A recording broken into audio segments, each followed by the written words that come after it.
So, kung nakikita niyo niya nga kalat, is makalat talaga kami, pero mas makalat pa niya nakaginainayad it amon kusina. Continuation ni kakulo pa na akong ginpost mga langga. So, lumakat ako kanina tikat eskwelahan gininayad na talaga ini, pero diri pa sugad ang sarangas. Tayo na nga nagsarang na talaga ya. Wari ko mahihimo kung diri bumulig na la. Uy, napiritan.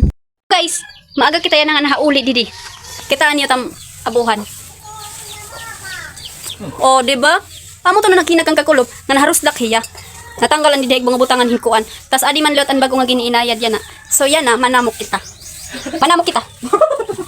Manamok kita kaya rin na kita habalay. Iwan na kayo, wato marungbungan pa rin to.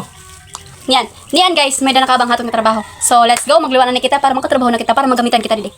Go! So gin fast forward ko na nga ni ano mga langga ng mga waray no. Kaya kita kulop, tika lagas, tika padlas. Uy. So amo ni na ako nabuhat pag tikang ko eskwelahan pag hiuli ko. Asya na ni na akong gintrabaho. Pipiralay ni na akong mga baga na himo. Yan nga kulop nga nabidyohan ko kaya ibabagawari ko na videohi kay baga mag-uul na burubit bitang cellphone ko. Bangin palugod mabuong magsarang inita. Nahunon kita. Kaya asya la ni amod to yan na akong mga baga ginaw-yaw da mga salamatan iyo pan pagkita na akong video da mga salamatan iyo pan matian akong mga yaw-yaw. Da mga salamat yung nga tanan.